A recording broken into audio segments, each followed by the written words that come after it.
إن الحمد لله نحمده ونستعينه ونستغفره ونعوذ بالله من شرور أنفسنا ومن سيئات أعمالنا من يهده الله فلا مضل له ومن يضلل فلا هادي له وأشهد أن لا إله إلا الله وحده لا شريك له وأشهد أن محمدا عبده ورسوله أما بعد فإن خير الحديث كتاب الله وخير الهدي هدي محمد صلى الله عليه وآله وسلم وشر الأمور محدثاتها وكل محدثة بدعة وكل بدعة ضلالة وكل ضلالة في النار.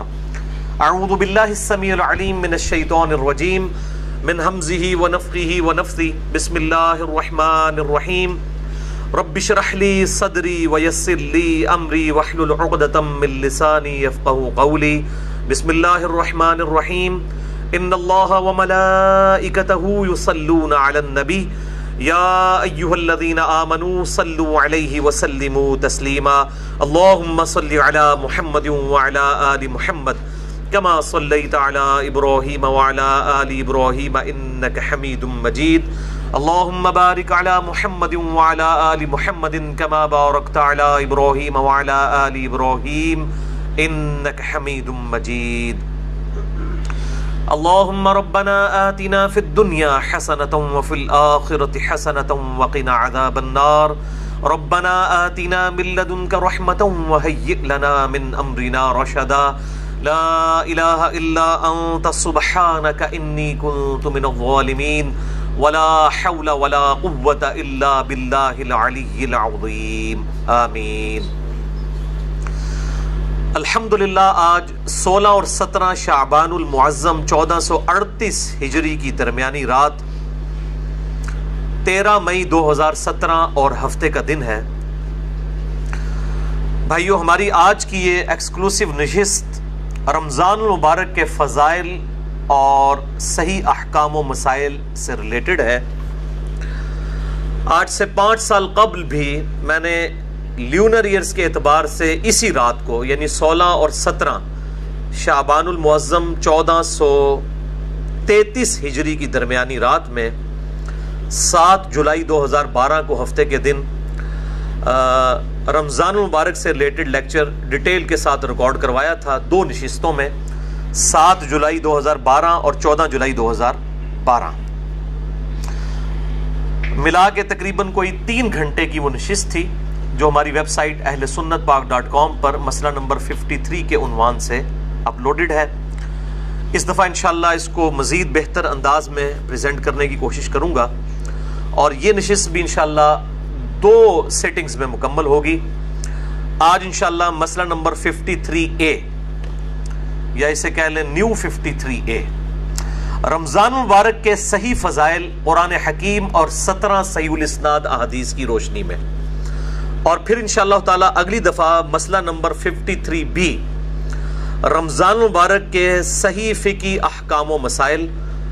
کم و بیش 70 کے قریب جو احکام و مسائل ہیں میں انشاءاللہ اگلی دفعہ وہ کور کروں گا. اسی کانٹیکسٹ میں جہاں تک قیام اللیل جسے عرف عام میں ہم تراویح کہتے ہیں اس اعتبار سے آلریڈی ایک لیکچر ریکارڈڈ ہے مسئلہ نمبر 20 کے نام سے، اور مسئلہ نمبر 130 بھی ریکارڈڈ ہے نماز وطر کے اوپر. اس میں یہ تمام میں نے اختلافی مسائل جو ہیں وہ ڈسکس کیے ہیں. اسی طریقے سے شب برات اور شب قدر کے حوالے سے پچھلے ہی ہفتے نشست ہوئی مسئلہ نمبر 44 نیو 44 کے عنوان سے ہماری ویب سائٹ اہلسنتپاک.com پہ اپلوڈڈ ہے. اور الحمدللہ وہ تقریباً ایک ہفتے کے اندر 63,000 سے زیادہ لوگ اسے یوٹیوب پہ دیکھ چکے ہیں الحمدللہ ایک موڈ میں. اور واٹس ایپ پہ تو پھر کتنے لوگوں تک بات پہنچی ہے الحمدللہ.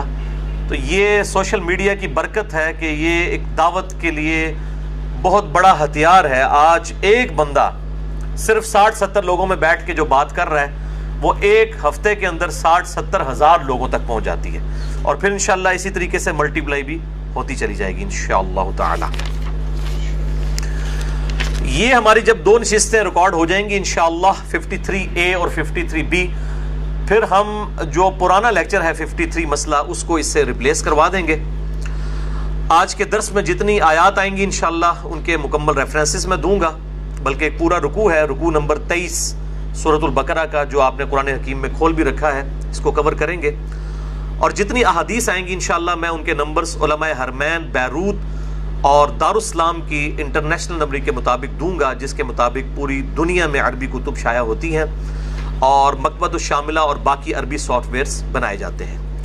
اس کے باوجود اگر کسی کی کوئی کیوری ہو تو وہ لیکچر کے اینڈ پہ سوال مجھ سے کر سکتے ہیں، اور بعد میں اگر رابطہ کرنا ہو تو ہمارے جو بھائیوں کے واٹس ایپ نمبر دیے ہوئے ہیں، فرحان بھائی کا نمبر ہمارے جیلم سے جو ہے، اور لاہور سے یوسف بھائی ہیں، کراچی سے حارث بھائی ہیں، اور اسی طرح سے سعودی عرب میں اس وقت ہمارے ایک بھائی سیٹلڈ ہیں جیلم کے ہی، معظم بھائی، ان کے نمبرز ہماری ویب سائٹ ahlsunnatpak.com پہ واٹس ایپ نمبر دیے ہوئے ہیں، ان سے آپ رابطہ کر سکتے ہیں۔ انشاءاللہ وہ ہر ٹاپک پہ کوئی نہ کوئی کلپ میرا آپ کو انشاءاللہ سینڈ کر دیں گے۔ جہاں تک میرا سوال ہے تو میں نے اکتوبر 2016 سے آن ورڈ معذرت کر لی ہوئی ہے ای میلز کے اعتبار سے، اور بعض لوگوں نے اسے غلط رنگ بھی دینے کی کوشش کی ہے کہ شاید اب زیادہ فیم مل گیا ہے اس لیے ای میلز کے جواب نہیں دیے جاتے۔ میں اکیلا بندہ اتنے ہزاروں لوگوں کو کس طریقے سے جواب دے سکتا ہوں؟ یہ امپاسبل ہے، جبکہ میرا یہ پارٹ ٹائم کام ہے۔ ظاہر ہے کہ میں ایک ملازم پیشہ آدمی ہوں اور سرکاری میری نوکری ہے گریڈ 19 میں، تو ظاہر ہے کہ میں پارٹ ٹائم میں یہ دعوت کا کام کرتا ہوں، فل ٹائم کے لیے وقف نہیں ہوں، اور اللہ تعالیٰ اس چیز سے بھی بچائے کہ میں روزی روٹی دین سے کھانا شروع کر دوں، نعوذ باللہ من ذالک۔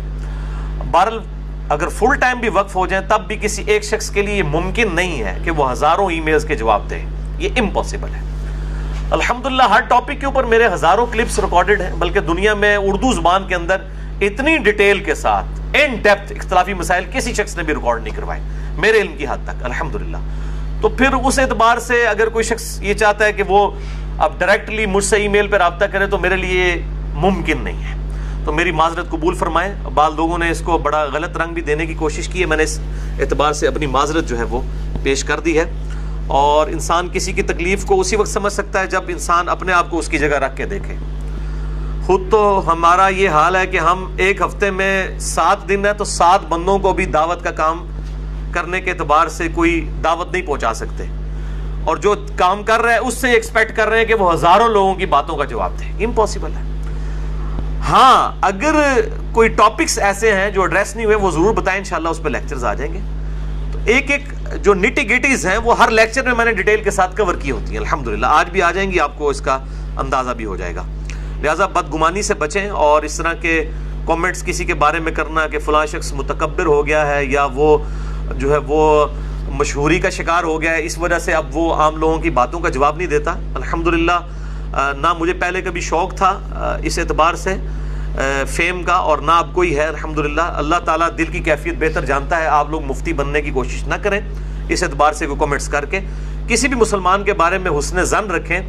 وہ جس تکلیف سے گزر رہا ہے اس کی تکلیف کا کوئی اور شخص اندازہ نہیں کر سکتا کہ وہ اپنے لمیٹڈ ٹائم کے اندر زیادہ سے زیادہ کتنا کام کر سکتا ہے۔ اگر آپ کے ساتھ لاکھوں لوگ رابطہ کرنے والے ہوں تو آپ دن میں کتنے لوگوں کے موبائل فون سن سکتے ہیں؟ اور کئی لوگ تو ویسے ہی فون کر دیتے ہیں، جی بات کرنے کو دل کر رہا تھا۔ یار اللہ کے بندو، تھوڑے لوگ ہیں، بات کریں، آپ دل لگی کے لیے اور لوگوں سے بات کریں، لیکن ایسا شخص جو دین کے لیے وقف ہے اس اعتبار سے کہ لوگوں کو دین کے مسائل بتا رہا ہے، اس کے ساتھ دل لگی نہ کریں۔ دل لگی کرنے کے لیے اور بہت لوگ ہیں، تو یہ لوگوں کے ٹائم کو غصب کرنے والی بات ہے، اور کسی جو ضرورت مند ہے اس کے حق کے اوپر قبضہ کرنے والی بات ہے۔ اس لیے میں نے یہ ساری کلیریفیکیشن دی، کیونکہ میرا سٹیٹس عام انسانوں والا نہیں ہے، اور میں یہ ضروری سمجھتا ہوں کہ اپنے اعتبار سے کلیریفیکیشن دے دوں تاکہ لوگوں کو بدگمانی سے بچایا جائے۔ جیسا کہ بخاری اور مسلم دونوں کی متفق علیہ حدیث ہے، یہ آپ صلی اللہ علیہ وسلم کی سنت ہے کہ اپنی طرف سے کلیریفیکیشن دی جائے، کہ آپ صلی اللہ علیہ وآلہ وسلم ایک دفعہ اعتکاف میں بیٹھے ہوئے تھے، رات کے اندھیرے میں ایک عورت آپ سے ملنے کے لیے آئی، آپ کافی دیر تک اس کے ساتھ باتیں کرتے رہے، پھر اس کے ساتھ اندھیرے میں غائب ہو گئے کافی دور تک، اور پھر آپ واپس آئے۔ کچھ اصحاب جو ہیں چوراہے پہ کھڑے تھے، آپ صلی اللہ علیہ وآلہ وسلم نے انہیں مخاطب کر کے فرمایا کہ یہ جو عورت تھی یہ میری بیوی صفیہ تھی، مجھے ملنے کے لیے آئی تھی اور میں اسے گھر تک چھوڑنے کے لیے گیا تھا۔ اعتکاف کی حالت میں بیوی کو گھر تک چھوڑنے کے لیے بھی جا سکتے ہیں، اعتکاف نہیں ٹوٹتا۔ تو صحابہ نے کہا یا رسول اللہ صلی اللہ علیہ وآلہ وسلم، ہم آپ کے بارے میں کیسے گمان کر سکتے ہیں؟ کہ آپ کسی نامحرم عورت کے ساتھ اس طریقے سے رات کے اندھیرے میں مل رہے ہوں گے؟ تو آپ نے فرمایا کہ یہ میری ذمہ داری تھی کہ میں تمہیں کلیئر کروں، کیونکہ شیطان انسان کے خون میں جو ہے رگوں میں خون کی طرح دوڑتا ہے، وہ بدگمانی کروا سکتا ہے۔ اگر نبی کے بارے میں بدگمانی کروا سکتا ہے شیطان اصحاب سے، تو ہم کس کھیت کی مولی ہیں کہ ہمارے بارے میں لوگ بدگمانی نہیں کریں گے؟ اور اگر نبی کی رسپانسبلٹی ہے کہ وہ اپنے کریکٹر کو کلیریفائی کرے پبلک میں، اسی طریقے سے ہماری بھی ذمہ داری ہے کہ ہم اپنے کریکٹر کو کلیریفائی کریں پبلک میں، جب ہم ایک پبلک فگر ہیں دعوت کے پوائنٹ آف ویو سے۔ ٹھیک ہے، ایک دفعہ دروشی پڑھ لیجئے۔ اللہم صلی علی محمد وعلی آل محمد کما صلیت علی ابراہیم وعلی آل ابراہیم انک حمید مجید۔ اللہم بارک علی محمد وعلی آل محمد کما بارکت علی ابراہیم وعلی آل ابراہیم انک حمید مجید۔ میرے بھائیو، رمضان المبارک کے روزوں کو باقی تمام عبادات پر، چاہے وہ حج ہو، نماز ہو، زکوٰۃ ہو اور جتنے فرائض ہیں، ان پر اس اعتبار سے رمضان مبارک کے روزوں کو فوقیت حاصل ہے کہ پورے قرآن حکیم میں باقی جتنی بھی عبادات ہیں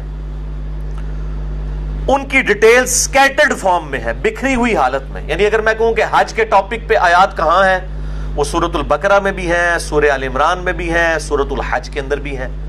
نماز کے ٹاپک میں تو کئی ایک صورتوں میں یہ ایشو ڈسکس ہوا ہے، اسی طریقے سے زکوٰۃ بھی سینکڑوں جگہ پہ ڈسکس ہوئی ہے۔ لیکن رمضان مبارک کو یہ فوقیت حاصل ہے کہ رمضان مبارک کا جو ٹاپک ہے پورے قرآن میں صرف ایک ہی جگہ پہ ڈسکس ہوا ہے، پورے قرآن میں، اور وہ سورۃ البقرہ کا رکوع نمبر ہے 23۔ 6 آیات میں آیت نمبر 183 سے لے کر 188 تک، سورۃ البقرہ آیت نمبر 183 سے 188 تک جو آپ نے قرآن حکیم میں کھول رکھی ہے، اس میں رمضان مبارک کے ٹاپک کو ڈسکس کیا گیا ہے۔ پورے قرآن کے اندر اس ایک مقام کے علاوہ نہ کہیں پہ کسی روزے کا ذکر ہے، نہ رمضان مبارک کے حوالے سے کوئی ڈیٹیلز آئی ہیں، سوائے اس ایک موقع کے۔ یہ 6 آیات انشاءاللہ ہم آج کور کریں گے، اور اس میں 6 آیات کے اندر 5 سب ٹاپکس ڈسکس ہوئے ہیں، چھوٹے چھوٹے، میں وہ ساتھ ساتھ کلیریفائی کرتا چلا جاؤں گا۔ اعوذ باللہ من الشیطان الرجیم، بسم اللہ الرحمن الرحیم۔ سورۃ البقرہ رکوع نمبر 23 آیت نمبر 183 سے لے کر 188 تک۔ پہلے 2 آیات ہم ڈسکس کریں گے، آیت نمبر 183 اور 184، جس میں ٹاپک نمبر 1 ہے رمضان مبارک کی اہمیت اور مقصد کیا ہے اور اس کی فرضیت۔ اعوذ باللہ من الشیطان الرجیم، بسم اللہ الرحمن الرحیم۔ یا ایھا الذین آمنوا کتب علیکم الصیام، اے ایمان والو تم پر روزے فرض کیے گئے ہیں، کما کتب علی الذین من قبلکم، جیسا کہ تم سے جو پہلی امتیں گزری تھی ان پر بھی روزے فرض کیے گئے تھے۔ یہ امت محمدیہ صلی اللہ علیہ وآلہ وسلم کا خاصہ نہیں ہے، بلکہ جس طریقے سے نماز بھی اگلی امتوں پر فرض تھی، اس کے طریقے میں فرق ہو سکتا ہے، اسی طریقے سے روزے بھی اگلی امتوں پر فرض کیے گئے تھے۔ اور مقصد کیا تھا؟ لعلکم تتقون، تاکہ تم متقی بن سکو۔ تقوی کا جو روٹ ورڈ ہے عربی میں وہ ہے وقا۔ وقا کہتے ہیں عربی میں بچنے کو، یعنی جس شخص کو یہ یقین ہو کہ کسی ہستی نے میری مرضی کے بغیر مجھے پیدا کیا ہے اور وہ میرے ساتھ کچھ بھی کرنے پر قادر ہے، اس کے خوف کی وجہ سے، اس کے ڈر کی وجہ سے گناہوں سے بچنا اور فرائض پر استقامت اختیار کرنا، یہ ہے تقوی۔ اب وہ گناہ حقوق العباد سے ریلیٹڈ بھی ہو سکتے ہیں اور حقوق اللہ سے ریلیٹڈ بھی ہو سکتے ہیں، اور فرائض بھی حقوق العباد سے ریلیٹڈ بھی ہو سکتے ہیں اور حقوق اللہ سے ریلیٹڈ بھی ہو سکتے ہیں۔ سورۃ الحجرات میں واضح طور پر آیا ان اکرمکم عند اللہ اتقاکم، بے شک تم میں اللہ تعالیٰ کے نزدیک سب سے عزت والا وہ ہے جو زیادہ متقی ہے، اور رمضان کا مقصد بھی تقوی ہے۔ اب مجھے ضمناً حدیث یاد آئی جو بخاری اور مسلم دونوں میں موجود ہے، کتاب النکاح چیپٹر میں یہ پہلی حدیث ہی آپ کو مل جائے گی، صحیح بخاری میں بھی، صحیح مسلم میں بھی اور مشکات میں بھی، نکاح والے چیپٹر میں، کہ آپ صلی اللہ علیہ وآلہ وسلم نے فرمایا اے نوجوانوں کے گروہ، تم میں سے جو نکاح کی استطاعت رکھتا ہو اسے چاہیے کہ وہ نکاح کرے، یہ چیز اس کے شرمگاہ کی حفاظت میں مدد کرے گی اور نگاہوں کو نیچا رکھنے میں اس کو سپورٹیو ہوگی۔ اور جو نکاح کی استطاعت نہ رکھتا ہو، یعنی فائنینشلی اس کو سپورٹ نہ کر سکتا ہو ازدواجی زندگی کو، تو وہ روزے رکھ کر اپنی شہوت کو ٹھنڈا کرے۔ یعنی روزہ جو ہے یہ تقوی کے حصول کا ایک ذریعہ ہے۔ ایام معدودات، گنتی کے چند دن ہیں، یہ رمضان کا جو مہینہ ہے اور روزے ہیں۔ فمن کان منکم مریضا، بس جو کوئی تم میں مریض ہو، اس میں بھی ایکسیپشن دے دی کہ اگر مریض ہو، او علی سفر، یا وہ سفر میں ہو، فعدۃ من ایام اخر، تو وہ اپنی گنتی کو باقی دنوں میں پورا کر سکتا ہے۔ اب وہ سفر چاہے آرام دہ ہو یا غیر آرام دہ ہو، اس سے کوئی سروکار نہیں ہے، سفر میں وہ روزہ چھوڑ سکتا ہے، لیکن باقی دنوں میں گنتی پوری کرنی ہوگی۔ باقی اس کی ڈیٹیلز انشاءاللہ فقہی احکام و مسائل ہم اگلی نشست میں ڈسکس کریں گے۔ وَعَلَى الَّذِينَ يُطِيقُونَهُ فِدْيَةٌ طَعَامُ مِسْكِينٍ، اور وہ لوگ جو بڑی مشکل سے طاقت رکھتے ہیں روزہ رکھنے کی، یعنی بہت بوڑھے ہو چکے ہیں، بیمار ہیں، یا اسی طریقے سے کوئی حاملہ عورت ہے، کوئی دائمی مریض ہے شوگر وغیرہ کا، اس طرح کی جو صورتحال ہو، فدیۃ طعام مسکین، وہ فدیہ دے سکتا ہے مساکین کو۔ فمن تطوع خیرا فہو خیر لہ، اور جو کوئی اس سے بھی زیادہ اللہ کی راہ میں خرچ کرنا چاہے، یعنی ویسے تو ایک روزے کے بدلے ایک مسکین کو ایک وقت کا کھانا ہے، اگر کوئی زیادہ مساکین کو کھلانا چاہتا ہے، جتنا گڑ پاؤ گے اتنا ہی میٹھا ہوئے گا، تو اس کے لیے اتنا ہی بہتر ہے۔ وَأَن تَصُومُوا خَيْرٌ لَكُمْ، اور اگر تم روزہ رکھو تو اسی میں تمہارے لیے بہتری ہے۔ یہ نہ ہو کہ تھوڑی سی بیماری اور بہانہ کر کے کہو جی میں تو فدیہ ہی دے دینا، روزہ رکھنے کی کیڑی لوڑ ہے۔ اِن كُنتُمْ تَعْلَمُونَ، اگر تم جانتے ہو تو روزہ رکھنے میں ہی بہتری ہے۔ یعنی انسان سب سے بڑا خود اپنے اوپر جو ہے وہ گواہ ہے اور مفتی ہے، وہ بہتر سمجھتا ہے کہ مجھے کس طریقے سے چیزوں کو لے کر چلنا ہے۔ جیسے دنیاوی منفعت کے لیے وہ انسان چھوٹی چھوٹی چیزوں کا خیال رکھتا ہے، تو آخرت کے اعتبار سے بھی وہ خیال رکھے۔ اچھا، یہ جو آیت ہے وَعَلَى الَّذِينَ يُطِيقُونَهُ فِدْيَةٌ طَعَامُ مِسْكِينٍ، اس حوالے سے صحیح بخاری میں ایک حدیث ہے انٹرنیشنل نمبر کے مطابق 4505، جس میں ابن عباس کا قول ہے کہ یہ آیت منسوخ نہیں ہے، کیونکہ بعض اصحاب کا موقف ہے۔ صحیح بخاری میں 4507 نمبر حدیث آتی ہے جس میں ابن عمر کا قول ہے کہ یہ آیت منسوخ ہے، یعنی ان کا موقف یہ ہے کہ یہ پہلے آپشن تھی کہ جو شخص مال دے سکتا ہے وہ مال دے لے، اور جو روزہ رکھ سکتا ہے وہ روزہ رکھ لے، یہ دونوں آپشن ہے، یعنی مریض والا چکر نہیں، جو مالدار ہے وہ صرف مال دے دے، چاہے وہ صحت مند بھی ہے تو روزہ رکھنے کی ضرورت نہیں ہے، یہ ابن عمر کا موقف ہے 4507۔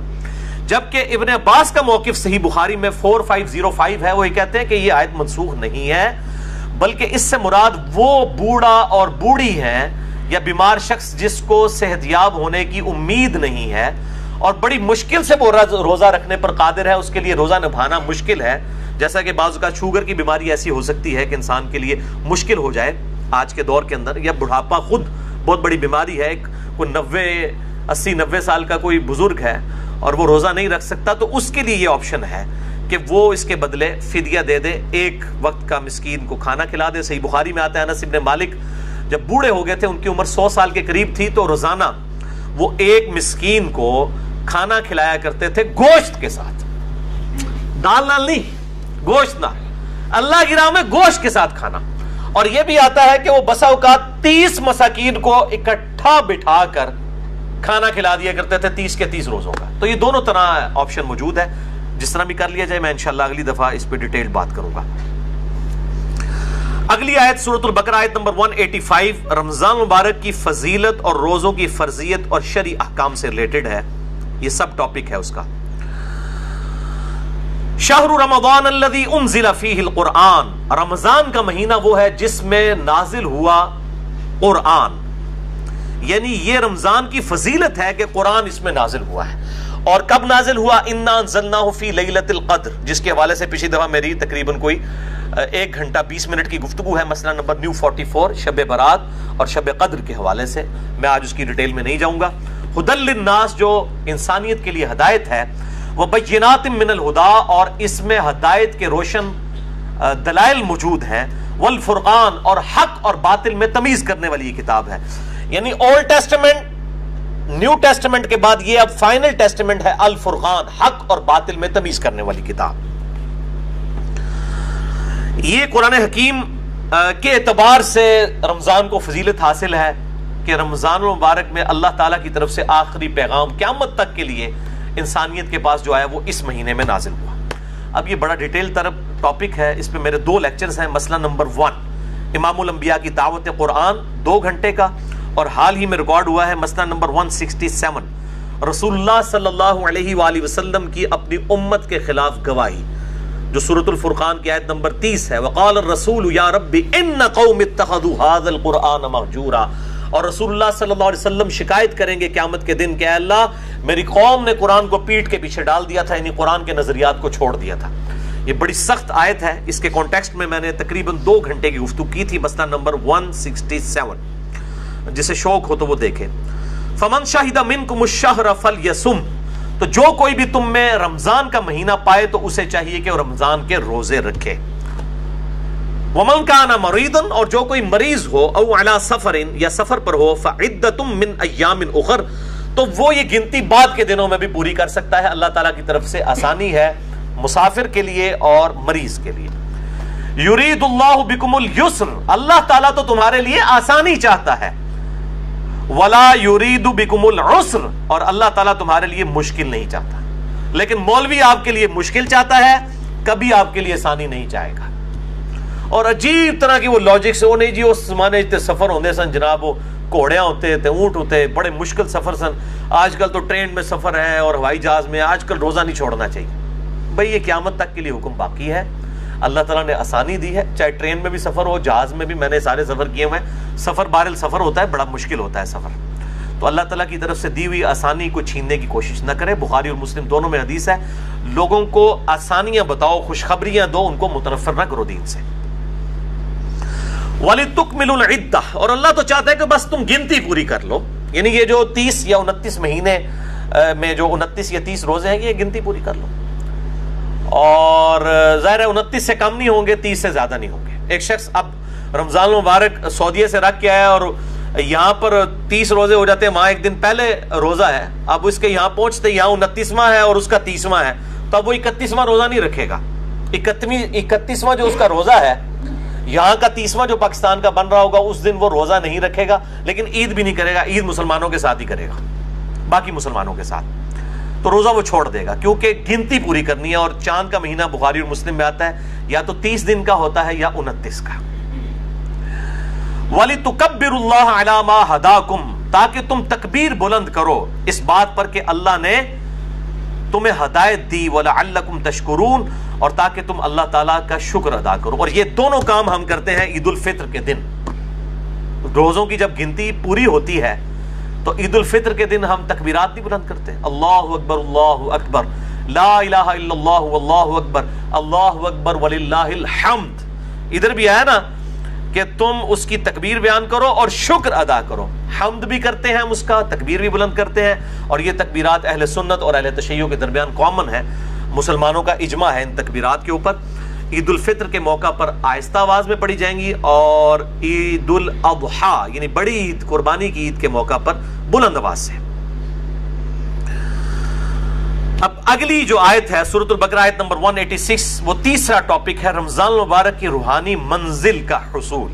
یہ بہت کریٹیکل آیت ہے، اس آیت پہ کم از کم میں 5 گھنٹے بول سکتا ہوں۔ فی البدیہہ وَإِذَا سَأَلَكَ عِبَادِي عَنِّي فَإِنِّي قَرِيبٌ، اے میرے محبوب صلی اللہ علیہ وآلہ وسلم، جب میرے بندے آپ سے میرے متعلق سوال کرتے ہیں تو فرماؤ میں تمہارے بالکل قریب ہوں۔ اجیب دعوت الداعی اذا دعان، ہر پکارنے والے کی پکار کو سنتا ہوں جب وہ مجھے پکارتا ہے، لیکن شرط کیا ہے؟ فَلْيَسْتَجِيبُوا لِي وَلْيُؤْمِنُوا بِي لَعَلَّهُمْ يَرْشُدُونَ، لیکن لوگوں کو بھی چاہیے کہ وہ میرا حکم مانے اور مجھ پر ایمان لائیں جیسا کہ ایمان لانے کا حق ہے، تاکہ وہ ہدایت پا جائیں، رشد و ہدایت پا جائیں. یعنی یہ ون وے ٹریفک نہیں ہے. گاڈ کو رسپانس کریں گے پھر آگے سے رسپانس ملے گا. والذین جاہدوا فینا لنہدینہم سبلنا، جو لوگ ہماری راہ میں کوشش کریں گے ہم ان کے لیے اپنی راہیں کھولیں گے. یہ نہیں ہے کہ انسان جو ہے وہ کوشش کوئی نہ کرے اور پھر کہے کہ اللہ تعالیٰ میرے ساتھ وہ والا معاملہ فرمائے. نہیں، جب میرے بندے آپ سے میرے متعلق سوال کریں فرما دیجئے میں تمہارے بالکل قریب ہوں. ہر پکارنے والے کی پکار کو سنتا ہوں جب وہ مجھے پکارے. لیکن لوگوں کو بھی چاہیے کہ میرا حکم مانے اور مجھ پر ایمان لائیں جیسا کہ ایمان لانے کا حق ہے. اب یہ بڑی امپورٹنٹ آیت ہے. اس کو میں نے ڈکلیئر کیا ہے انسانیت کا میگنا کارٹا. 13ویں صدی عیسوی کے اندر اور بعد میں پھر 17ویں صدی عیسوی کے اندر ریوائز کیا گیا. میگنا کارٹا ایک آئینی چارٹر تھا جو کنگڈم تھی انگلستان کی، اس کی طرف سے کہ بادشاہ پر عوام کے کیا حقوق ہیں. اور اس میں یہ تھا کہ ہر شخص کا یہ حق ہے کہ وہ بادشاہ وقت کا دروازہ کھٹکھٹا سکتا ہے. اسے کہا جاتا تھا میگنا کارٹا. انسانیت کا میگنا کارٹا یہ ہے کہ اللہ تعالیٰ فرماتا ہے کہ ہر شخص مجھ سے رابطہ کر سکتا ہے. جب میرے بندے میرے متعلق اے محبوب صلی اللہ علیہ وآلہ وسلم آپ سے سوال کریں تو آپ فرمائیے میں تمہارے بالکل قریب ہوں. اب یہ بڑا اچھا موقع تھا کہ جب میرے بندے آپ سے میرے بارے میں پوچھیں تو آپ فرما دیجئے کہ میں عرش کے اوپر ہوں. یہ بھی تو کہا جا سکتا تھا. جس طرح آج سلفیوں کو فکر پڑ جاتی ہے جی وہ قریب کہہ دیا تو وہ کہیں وہ وحدت الوجود نہ ہو جائے، فلاں نہ ہو جائے، یہ نہ. یہ تو بڑا خطرناک موقع تھا، یہاں تو یہ بات ہی نہیں کرنی چاہیے تھی. تو اس لیے میں نے اس اعتبار سے بڑے ہی ایکسٹریم رویے ہیں جہمیہ کی طرف سے بھی اور آج کے بعض سلفی علماء کی طرف سے بھی. یہ بہت ایکسٹریم رویے ہیں. اللہ تعالیٰ اپنے عرش پر مستوی ہے جیسا کہ اس کی شان کے لائق ہے، اور وہ عرش پہ ہوتے ہوئے ہمارے ساتھ ہے جیسا کہ اس کی شان کے لائق ہے. اس کی تعویل کرنا جو ہے 11,000 وولٹ کو ہاتھ ڈالنے والی بات ہے. ورنہ صحیح مسلم میں حدیث ہے کہ ہر شخص کا دل رحمان کی 2 انگلیوں میں ہے. یہ کہتے ہیں جی وہ اگر آپ کہیں گے اللہ ہمارے ساتھ ہے، جب آپ ٹوائلٹ جاتے ہیں اس وقت بھی اللہ ہوتا ہے. تو ان سے آگے پھکی والا سوال کریں کہ جب آپ ٹوائلٹ میں جاتے ہیں اس وقت رحمان کی 2 انگلیوں میں اللہ آپ کا دل ہوتا ہے؟ اب تو آپ الفاظ کو نہ پھر تعویل نہ کریں. یہ بڑا خطرناک معاملہ ہے. یہاں پہ بھی دیکھیں جب میرے بندے میرے بارے میں پوچھیں تو فرماؤ بالکل قریب ہوں تمہارے. کیسے قریب ہوں؟ جیسا کہ اس کی شان کے لائق ہے. اس حوالے سے ایک میرا کلپ ہے جس میں نے حنفیوں اور سلفیوں دونوں کے ایکسٹریم رویوں کا رد کیا ہے، کیونکہ حنفی بعض کا بالکل جہمیوں والا عقیدہ پروپیگیٹ کرتے ہیں اور بعض سلفی، ساروں کی نہیں میں بات کر رہا، بعض سلفی جو ہیں بالکل مجسمہ والا عقیدہ پروپیگیٹ کرتے ہیں. میرا ایک کلپ ہے یوٹیوب پہ، آپ لکھیں رومن میں اللہ کہاں ہے یا انگلش میں لکھ دیں ویئر از اللہ، سب سے ٹاپ پہ میرا وہ کلپ انشاءاللہ کھل جائے گا جس میں نے میرا خیال 12-13 منٹ میں یہ معاملہ کلیئر کیا ہے. تو میں یہ کسی موقع پہ بھی نہیں چھوڑوں گا کہ میں یہ ضرور ایڈریس کروں گا کہ اللہ تعالیٰ کے بارے میں عقائد اس طریقے سے پروپیگیٹ نہ کریں کہ وہ قیامت والے دن تھوڑے گاٹے فٹ ہو جائیں. بالکل اللہ تعالیٰ عرش پہ ہے جیسا اس کی شان کے لائق ہے. الرحمن علی العرش استویٰ. اور قرآن میں نحن اقرب الیہ من حبل الورید، ہم تمہاری رگے جان سے بھی زیادہ تمہارے قریب ہیں جیسا کہ اس کی شان کے لائق ہے. تم 3 نہیں ہوتے، چوتھا وہ تمہارے ساتھ ہوتا ہے. تم 5 نہیں ہوتے، چھٹا وہ تمہارے ساتھ ہوتا ہے. وَهُوَ مَعَكُمْ أَيْنَمَا كَانُوا، تم جہاں کہیں بھی ہو تمہارے ساتھ ہوتا ہے. کیسے ہوتا ہے؟ جیسا کہ اس کی شان کے لائق ہے.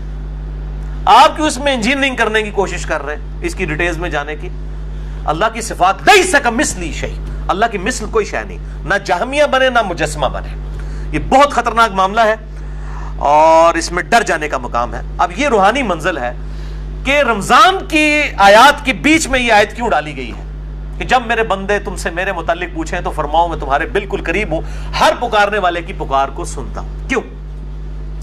دیکھیں انسان جس ہستی کے لیے قربانیاں کر رہا ہوتا ہے، انسان کی یہ خواہش ہوتی ہے کہ میرا اس کے ساتھ کوئی تعلق قائم ہو جائے. رمضان مبارک میں کیا ہوتا ہے کہ دن کے وقت ہم روزہ رکھ کر اپنے کھانے پینے اور باقی جو ضرورتیں ہیں ان سے کنارہ کشی اختیار کر کے بیسیکلی اپنے حیوانی جسم کو کمزور کرتے ہیں، اور رات کو قرآن پاک کی قرات سن کر قیام اللیل میں اپنے روحانی جسم کو مضبوط کرتے ہیں. دونوں طرف سے آپ دیکھیں، ادھر سے جسم کمزور ہو رہا ہے اور یہاں سے روح کو غذا مل رہی ہے. تو ظاہر ہے کہ جب جسم کمزور ہوگا، روح کو غذا ملے گی تو روحانی پہلو انسان کا ڈومیننٹ ہو جائے گا. پھر اس کے بعد اندر سے خود یہ آواز اٹھے گی، صحابہ سے اٹھتی تھی کہ جس رب کے لیے ہم قربانیاں کر رہے ہیں وہ رب کدھر ہے؟ وَإِذَا سَأَلَكَ عِبَادِي عَنِّي فَإِنِّي قَرِيب، اے میرے محبوب صلی اللہ علیہ وآلہ وسلم، جب میرے بندے آپ سے میرے بارے میں پوچھے تم فرماؤ میں تمہارے بالکل قریب ہوں، کوئی ٹینشن نہ لو، جس رب کے لیے قربانیاں کر رہے ہو نا وہ ہر وقت تمہارے ساتھ ہے، تمہاری قربانیاں رائے گاہ نہیں جائیں گی۔ یہ دن کے وقت بھوک کی تکلیف، پیاس کی تکلیف برداشت کرنا اور رات کو جگراتا کاٹنا، قیام اللیل کر کے، یہ قربانیاں رائے گاہ نہیں جائیں گی۔ اور جب انسان کو یہ یقین ہونا کہ جس کے لیے انسان قربانی کر رہا ہے وہ اس کو دیکھ رہا ہے اس حال میں، تو انسان کو صبر نصیب ہو جاتا ہے۔ یہ دنیا میں بھی ہے، آپ کسی دنیاوی دوست کے لیے قربانی کریں اور تکلیف اٹھائیں اور آپ کو یہ پتا چل جائے کہ آپ کے دوست کو بھی یہ بات پتا چل گئی ہے کہ آپ کو اس کی تکلیف اٹھانی پڑ رہی ہے، تو ایک اندر سے روحانی خوشی ملتی ہے کہ یار جس کے لیے کر رہا تھا اس کو پتا چل گیا کہ میں نے اس کے لیے قربانی کی ہے۔ اور جس اللہ کے لیے، جس نے ہمیں یہ سب کچھ دیا، ہمیں جان دی، اچھا جسم دیا، بال بچے دیے اور یہ دنیاوی سرکمسٹانسز دیے، اور پھر الٹیمیٹلی جنت میں ہمیشہ کی کامیابیاں انشاءاللہ مقدر ہونے والی ہیں، تو اس اللہ کے لیے بھی جب انسان اپنی کوئی قربانی پیش کرتا ہے تو انسان کے اندر سے یہ خواہش پیدا ہوتی ہے، اور اسی کا ذکر ہے جب میرے بندے پوچھیں فرماؤ تمہارے بالکل قریب ہوں، ہر پکارنے والے کی پکار کو سنتا ہوں، بشرطے کہ وہ میری بات بھی مانے اور مجھ پر ایمان لائے جیسا کہ ایمان لانے کا حق ہے۔ اسی کانٹیکسٹ میں دو لیکچر بڑے امپورٹنٹ ہیں۔ مسئلہ نمبر 3 دعا صرف اللہ ہی سے، اس میں بھی میں نے اس کو ایڈریس کیا تھا، اور اسی کی ایکسٹینشن ہے مسئلہ نمبر 43 وسیلہ اور توسل کے صحیح احکام و مسائل، اور آج اس کی ڈیٹیل میں نہیں جاؤں گا۔ اگلی آیت سورۃ البقرہ آیت نمبر 187، یہ چوتھا ٹاپک ہے روزوں سے متعلق فقہی احکام و مسائل۔ اگلے ہفتے میں انشاءاللہ 70 کے قریب کور کروں گا، بہرحال کچھ اس میں کور ہو رہے ہیں، ان کو بھی اگلی دفعہ ڈیٹیل سے، آج صرف میں سرسری گزروں گا۔ احل لکم لیلۃ الصیام الرفث الی نسائکم، تمہارے لیے حلال کر دیا گیا ہے رمضان کی راتوں میں اپنی بیویوں کے ساتھ ازدواجی تعلق۔ ہن لباس لکم وانتم لباس لہن، تمہاری بیویاں تمہارا لباس ہے اور تم ان کا لباس۔ ان لباس اور جسم میں کوئی پردہ نہیں ہوتا، میاں بیوی ایک دوسرے کی عفت اور عصمت کی حفاظت کرنے کے اعتبار سے بھی لباس ہیں اور باقی بھی لباس تو ہیں۔ علم اللہ انکم کنتم تختانون انفسکم، اللہ تعالیٰ نے یہ جانچ لیا کہ تم اپنے جی میں خیانت کرتے تھے، گلٹی فیل کرتے تھے، فتاب علیکم، تو اللہ نے تم پر رجوع فرمایا، وعفا عنکم، اور تمہارے لیے ڈھیل فرما دی، تمہیں معاف فرما دیا، تمہارے لیے آسانی کر دی۔ فالآن باشروہن، پس آؤ اور اپنی بیویوں کے ساتھ ازدواجی تعلق قائم کرو، وابتغوا ما کتب اللہ لکم، اور اللہ سے طلب کرو جو اللہ نے تمہارے لیے مقدر کیا ہے، یعنی کہ نیک اولاد۔ اس آیت کے کانٹیکسٹ میں صحیح بخاری کے اندر انٹرنیشنل نمبر کے مطابق 4508 نمبر حدیث ہے۔ برا بن عازب رضی اللہ تعالیٰ عنہ کہتے ہیں کہ صحابہ کرام کے دو گروہ تھے، ایک وہ تھے کہ جب رمضان کے روزے فرض ہوئے تو دن کے وقت تو ظاہر ہے کہ وہ بیویوں کے ساتھ ازدواجی تعلق نہیں رکھتے تھے روزے کی وجہ سے، لیکن بعض ایسے تھے جو رات کے وقت بھی اپنی بیویوں کے ساتھ تعلق نہیں رکھتے تھے، اور وہ سمجھتے تھے کہ یہ رمضان پورے کا پروٹوکول ہے، اور بعض ایسے تھے جو رات کے وقت تعلق قائم کرتے تھے اور وہ یہ سمجھتے تھے کہ یہ روزہ تو کھل چکا ہے، اب کوئی مسئلہ نہیں ہے، اور وہ لوگ حق پر بھی تھے، لیکن ساتھ ہی ان کے دل میں گلٹ بھی رہتا تھا۔ یہ جو الفاظ آئے نا کہ کنتم تختانون انفسکم، تم اپنے جی میں خیانت محسوس کرتے تھے، خیانت ہے نہیں تھی لیکن اندر سے محسوس کرتے تھے کہ واضح حکم نہیں آیا، کہیں ہم غلطی نہ کر رہے ہو، تو اللہ تعالیٰ نے پھر حکم نازل فرما دیا تاکہ تمہارے لیے آسانی ہو جائے۔ تو پھر اللہ تعالیٰ نے یہ آیات نازل فرمائی کہ کوئی اس میں ممانعت نہیں ہے، دن کے وقت یہ پروٹوکول ہے، روزے کا کھانا پینا اور ازدواجی تعلق والا معاملہ جو ہے اس سے بچنا ہے، رات کے وقت کا یہ معاملہ نہیں ہے۔ وَكُلُوا وَاشْرَبُوا حَتَّى يَتَبَيَّنَ لَكُمُ الْخَيْطُ الْأَبْيَضُ مِنَ الْخَيْطِ الْأَسْوَدِ، اور کھاتے پیتے رہو سحری کے وقت یہاں تک کہ جو سفید ڈورا ہے وہ رات کے جو سیاہ ڈورا ہے اس سے ممتاز ہو جائے، من الفجر، فجر کے وقت، یعنی فجر کے وقت جب آپ مشرق کی طرف منہ کریں تو سیاہی ہوتی ہے، جب فجر کا وقت داخل ہونے والا ہوتا ہے اس سے کافی دیر پہلے ہی ہلکی ہلکی سفیدی ظاہر ہوتی ہے، کیونکہ سورج اوپر آ رہا ہوتا ہے ود رسپیکٹ ٹو زمین. اس کو ہم کہتے ہیں صبح کاذب، یعنی جھوٹی صبح. اس کے بعد پھر وہ روشنی ذرا نمایاں ہوتی ہے اور بالکل سفید افق پہ پھیل جاتی ہے. اس سے اوپر بلیک ہوتا ہے سارا معاملہ اور نیچے ہوتا ہے سفید. اس کو ہم کہتے ہیں صبح صادق. اس وقت فجر کا وقت داخل ہو جاتا ہے. وہ کالا اور سفید ڈھورا ہے. فجر کا وقت داخل ہو جاتا ہے اور سحری کا وقت ختم ہو جاتا ہے.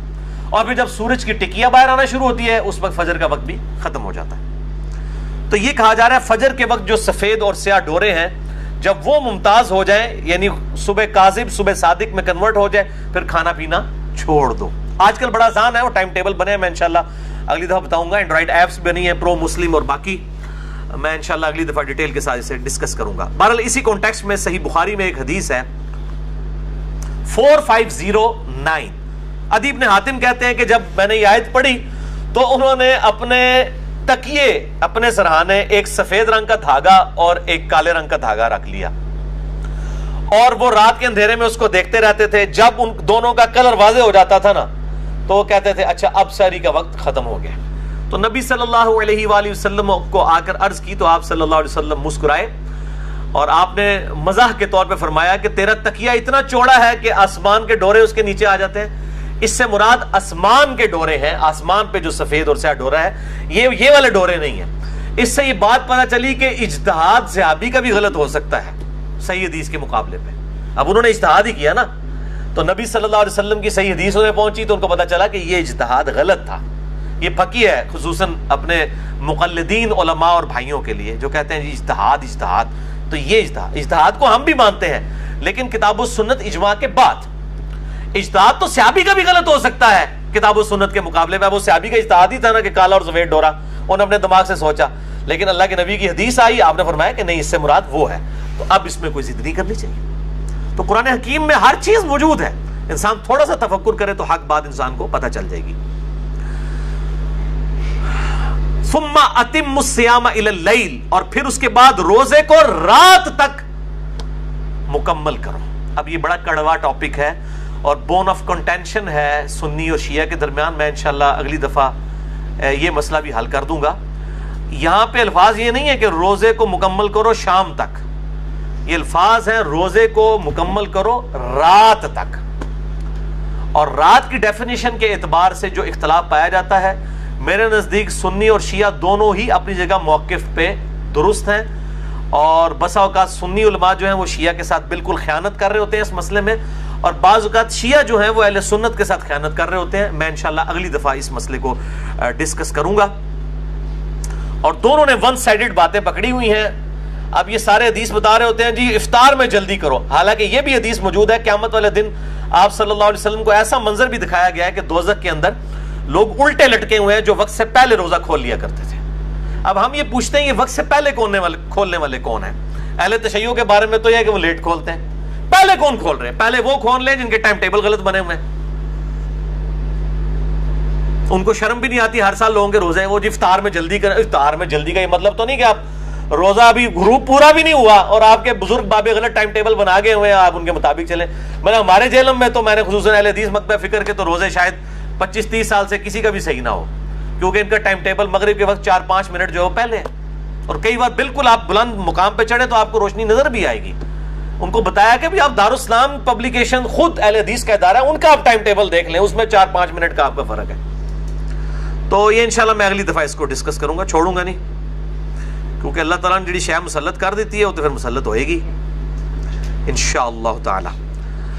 وَلَا تُبَاشِرُوهُنَّ وَأَنْتُمْ عَاكِفُونَ فِي الْمَسَاجِدِ، اور عورتوں کے ساتھ ازدواجی تعلق مت قائم کرو جب تم مسجدوں میں اعتکاف کیے ہوئے ہو. اس سے یہ بات پتہ چلی کہ عورت بھی مسجد میں اعتکاف کر سکتی ہے، لیکن میں نے پچھلی دفعہ بتایا تھا جب حالات فیوریبل ہوں.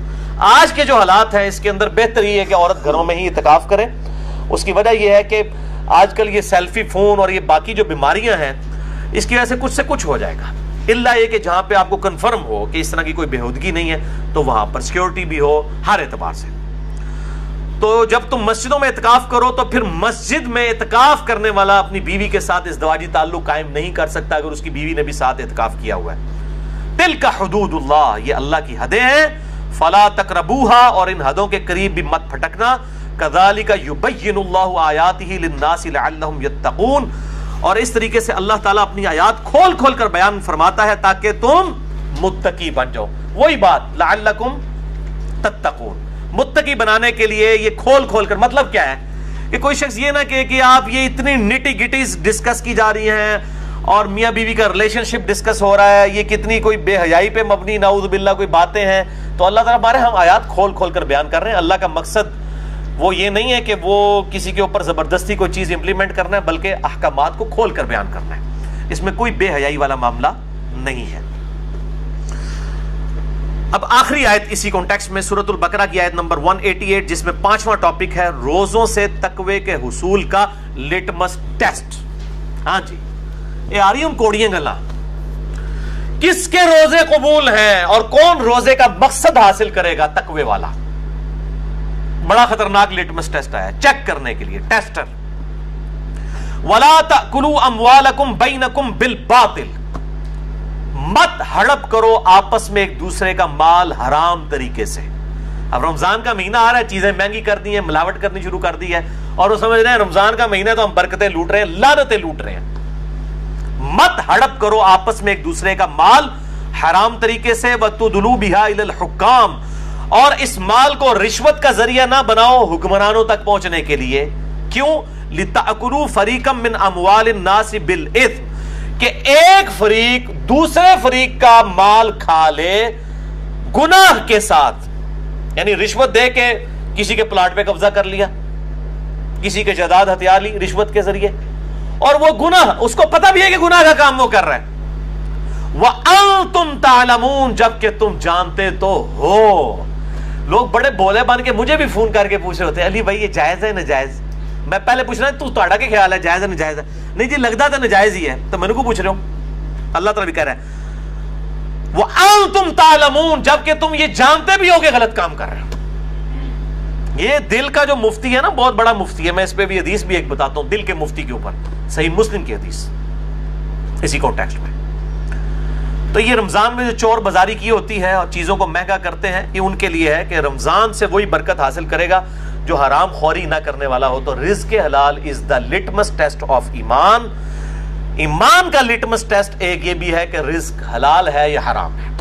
اگر رزق حرام ہے تو کوئی تقوی نہیں ہے، کوئی روزے نہیں ہے. یہ کہتے ہیں پتہ نہیں قبول ہوئے، نہیں پتہ لگ گیا جناب، تو اڑے تو کنفرم نہیں ہوئے جڑے اس طرح کے کام کرتے ہیں. تو میں ان کو پھر بتاتا ہوں گا کنفرم نہیں ہوئے تو قبول. قرآن اس لکھے حرام خوری کرنے والوں کا کہاں پہ روزہ قبول ہے؟ کسی کو دھوکہ دینے والے کا، کسی کے ساتھ زیادتی کرنے والے کا. اور ایک طرف سے مال ہڑپ کر کے لوگوں کی افطاریاں کروا رہے ہوتے ہیں، ٹھیک ہے جی، وہ سمجھتے ہیں ہم بڑا کوئی نیکی کا کام کر رہے ہیں. حرام کا مال کھا کر، حرام مال کیوں اللہ تعالیٰ کنڈیم فرما رہا ہے؟ کیونکہ یہ حقوق العباد کا مسئلہ ہے. جب آپ حرام کما رہے ہیں تو کسی دوسرے کا حق جو ہے وہ غصب کر رہے ہیں. اصل میں آپ پیسے تو لے رہے ہیں اس سے پورے، لیکن مال میں خیانت کر کے اس کو دے رہے ہیں. تو یہ حقوق العباد کا مسئلہ ہے، اس لیے اللہ تعالیٰ اس معاملے میں سختی فرماتا ہے. اب یہ اتنا کڑوا ٹاپک ہے، اس پہ گھنٹوں بولا جا سکتا ہے، لیکن اس کو سکپ بھی نہیں کیا جا سکتا. میں 3 حدیثیں رزق حلال کے کانٹیکسٹ میں یہاں پہ بیان کر دوں تاکہ پتہ چلے روزے کس کے قبول ہیں. باقی جسے ڈیٹیل چاہیے ہو تو مسئلہ نمبر 51 ہے میرا، رزق حرام کی مذمت اور دنیا پرستی کا انجام اور اس کا علاج، اہل سنت پاک.com ہماری ویب سائٹ پہ. اب قرآن پاک اب بند کر دیں، یہ ٹاپک مکمل ہو گیا. یہ 3 حدیثیں، اس کے بعد 17 حدیث بیان کر کے لیکچر کنکلوڈ انشاءاللہ. رزق حلال کے کانٹیکسٹ میں پہلی حدیث صحیح بخاری سے اور مشکات میں اس کا نمبر ہے 2761.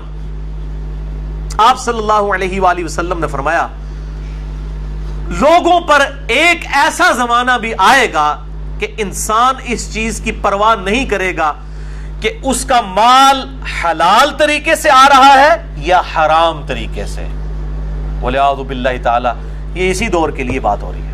لوگ پرواہ نہیں کریں گے اس بات کی، انہیں جی نہیں حلال سے تو گزارا ہی نہیں ہوتا، وہ سارے ہی کر دینے جی، انسان پرواہ ہی نہیں کرے گا. تو وہ جو دل کا مفتی ہے وہ بتا دیتا ہے کہ یہ حلال طریقے سے آ رہا ہے حرام. وہ سن لیا حدیث صحیح مسلم کی مشکات میں ہے 5073. آپ صلی اللہ علیہ وآلہ وسلم نے فرمایا گناہ وہ جو تیرے دل میں کھٹکے اور تو اس بات سے ڈرے کہ لوگ اس پر مطلع نہ ہو جائیں. یعنی جس گناہ کے بارے میں آپ کو یہ کھٹکا ہونا کہ اگر لوگوں کو پتا چل گیا کہ یہ میں نے کیا کیا ہے تو سمجھ لیں وہ گناہ ہے. یہ لوگ جو پوچھ کے فون کر کے پوچھ رہے ہوتے ہیں نا, میں ان کو کہتا ہوں آپ اعلانیہ پبلک کو بتائیں کہ ہم یہ کام کر رہے ہیں تو انشاءاللہ. وہ جی دودھ میں پانی نہ ملائیں جی, خالص دودھ کتنے 100 روپے کلو ہی دے سکتے ہیں نا جی, 60 روپے کیڑا ہے, لوگوں کو پتا ہے نا کہ 60 روپے کیڑا خالص ہے, پانی والا ہوگا, تو آپ لکھ کے لگا دیں کہ یہ 60 روپے کلو دودھ ہے اور پانی کی ملاوٹ کے ساتھ. اگر آپ سمجھتے ہیں گناہ کا کام نہیں ہے لکھ کے لگا دیں. ہاں پھر کوئی لے تو پھر آپ پہ کوئی گناہ نہیں. دودھ میں پانی ملانا کوئی ملاوٹ نہیں ہے, اس کا چھپانا ملاوٹ ہے اصل میں. آپ لکھیں گے پانی والا دودھ 60 روپے, خالص دودھ 100 روپے, لیں گے لوگوں کو پتہ چل جائے گا. لیکن 60 روپے خالص دودھ لکھ رہے ہیں تو ملاوٹ کر رہے ہیں, حرام خوری ہے. گناہ وہ جو تیرے دل میں کھٹکے اور تو اس بات سے ڈرے کہ لوگ اس پر مطلع ہوں. اسی کانٹیکسٹ میں ایک اور حدیث ہے, جامع ترمذی, سنن نسائی اور مسند احمد میں مشکات میں 2773 ہے. مولا حسن ابن علی رضی اللہ تعالی عنہما وعلیہم السلام, سیدنا علی کے بڑے بیٹے حسن ابن علی کہتے ہیں کہ میں نے خود اپنے نانا سے رسول اللہ صلی اللہ علیہ وسلم سے ایک بات سنی اور میں نے حفظ کر لی کہ آپ صلی اللہ علیہ وسلم نے فرمایا جو چیز تجھے شک میں ڈال دے اسے چھوڑ دے, شک سے پاک شے کو اختیار کر, کیونکہ سچائی میں اطمینان ہے اور جھوٹ میں شک ہے. جو چیز شک میں ڈال دے اسے چھوڑ دے. لیکن ہم چھوڑ دیتے ہیں, لیکن دنیاوی والی چیز ہے. دین والی چیز میں ہمیں کو کنفرم بھی بتا دینا کہ غلط ہو رہا ہے, اور کہتے ہیں نہیں ایڈی بھی سختی نہیں ہے دین اس, اور یہاں کہہ رہا ہے شک میں بھی ڈال دے چھوڑ دو.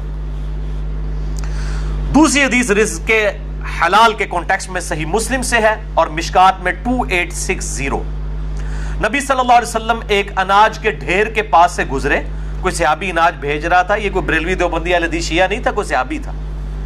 آپ صلی اللہ علیہ وسلم نے اپنا مبارک ہاتھ اس کے اناج کے اس غلے کے ڈھیر میں داخل کیا تو آپ کو نمی محسوس ہوئی اپنے ہاتھ پہ. آپ نے فرمایا یہ کیا ہے؟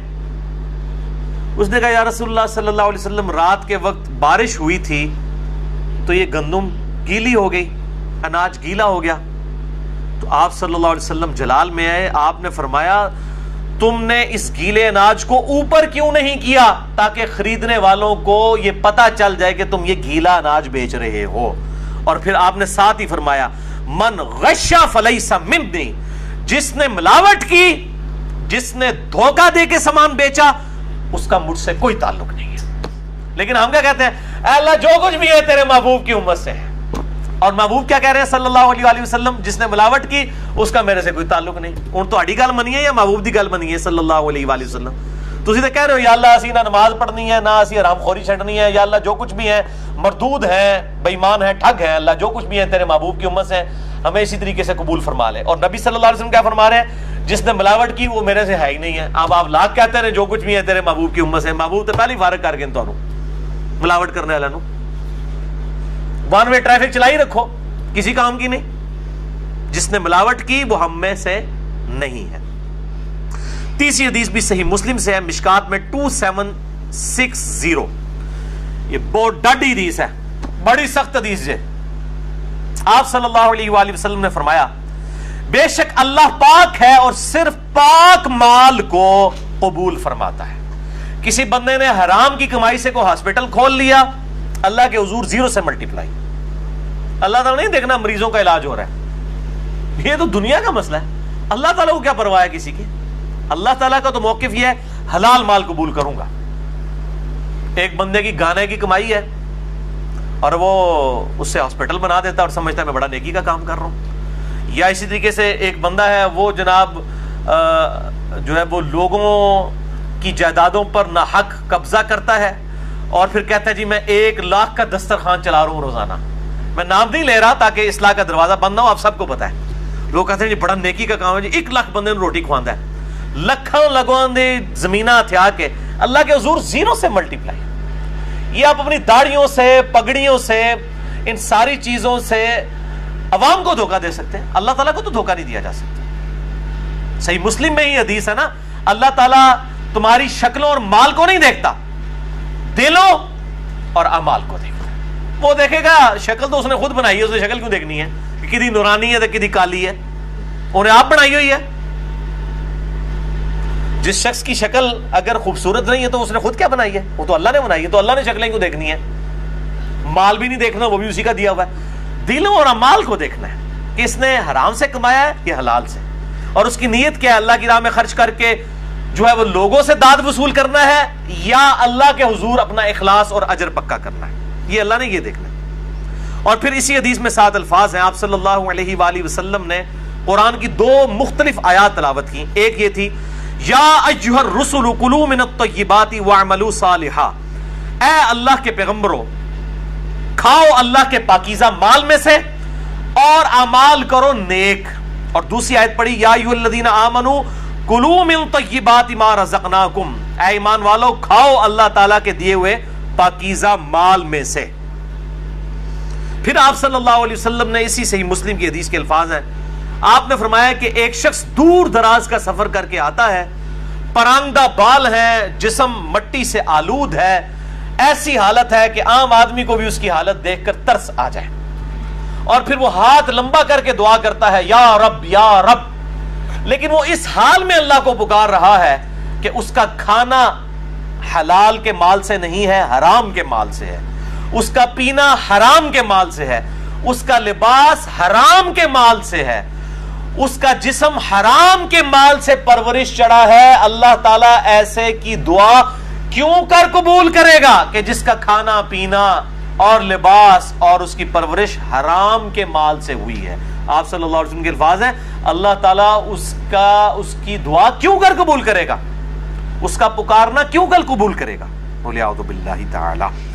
تو میں پھر وہی جملہ ریپیٹ کروں گا, رزق حلال از دا لٹمس ٹیسٹ آف ایمان, اور یہی لٹمس ٹیسٹ ہے کہ کسی کے روزے قبول ہوئے یا نہیں قبول ہوئے. اب میرے بھائیو آخر میں 17 صحیح الاسناد حدیث ہیں, لیکن ان کو ڈسکس کرنے سے پہلے ایک دفعہ دروشی پڑھ لیجئے. اللہم صلی علی محمد وعلی آل محمد کما صلیت علی ابراہیم وعلی آل ابراہیم انک حمید مجید. اللہم بارک علی محمد وعلی آل محمد کما بارکت علی ابراہیم وعلی آل ابراہیم انک حمید مجید. اب میرے بھائیو آخر میں 17 صحیح الاسناد احادیث, اور یہ 17 کا عدد میں نے لیا ہے دن رات میں فرض نماز کی رکعتوں کی تعداد 17 ہے, جس پہ اہل سنت اور اہل تشیع کا اجماع ہے پوری دنیا کے مسلمانوں کا. فجر کے 2 فرض, ظہر کے 4, عصر کے 4, مغرب کے 3 اور عشاء کے 4, یہ کل 17 رکھتے ہیں. اور یہ 17 احادیث پرٹیکولرلی رمضان المبارک کی اہمیت, فضیلت, فرضیت اور روحانیت سے ریلیٹڈ ہے. اور یہ الل ٹپ ایٹ رینڈم نہیں ہے, میں نے ایک انٹلیکچوئل ترتیب سے ان کو جمع کیا ہے, اور انشاءاللہ میں تمام احادیث کے انٹرنیشنل نمبر بتاؤں گا, لیکن پرائمری بک سے نہیں بلکہ سیکنڈری بک سے, جو مشکات المصابیح ہے, جس کو میں نے ڈکلیئر کیا ہے مشکات المصابیح از دا انسائکلوپیڈیا آف حدیث. اہل سنت کی مین سٹریم کی 13 کتابوں کا یہ سمجھ لیں خلاصہ ہے, 3 جلدوں میں. شیخ زبیر لیزئی رحمہ اللہ تعالیٰ کی تحکیم اور تخریج کے ساتھ اہل سنت پاک.com پہ آپ کو 18 MB کی 3 فائلز مل جائیں گی, ڈاؤن لوڈ کریں.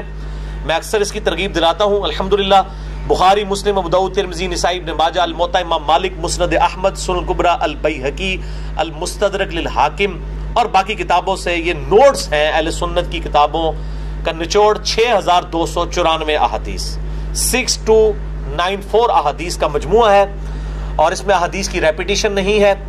اس کے نمبرز میں انشاءاللہ انٹرنیشنل بتاؤں گا, اور اس کے فٹ نوٹ پہ آپ کو پرائمری بکس کے نمبرز بھی مل جائیں گے, اور اس کے ساتھ حکم لگا ہوا بھی مل جائے گا انشاءاللہ تعالی. باقی اسی مشکات کے تعارف پہ میرا ڈیٹیل لیکچر ہے, مسئلہ نمبر 111B, مشکات المصابیح کا مکمل تعارف. جسے شوق ہو تو اہل سنت پاک.com پہ اسے دیکھیں. پہلی حدیث صحیح بخاری اور صحیح مسلم کی متفق علیہ حدیث ہے. مشکات میں اس کا نمبر ہے 4. آپ صلی اللہ علیہ وآلہ وسلم نے فرمایا اسلام کی بنیاد 5 چیزوں پر ہے. کتنی چیزوں پر؟ 5.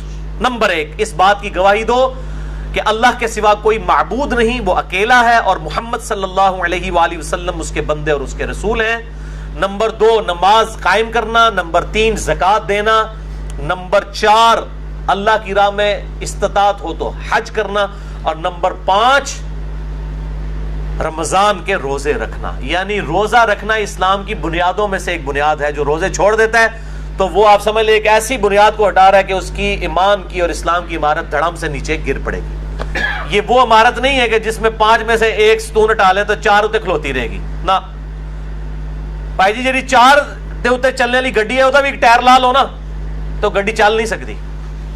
تو یہ 5 والی ہے، اس میں سے ایک بھی آپ اگر سکپ کریں گے تو آپ کے اسلام کی عمارت نیچے گر پڑے گی.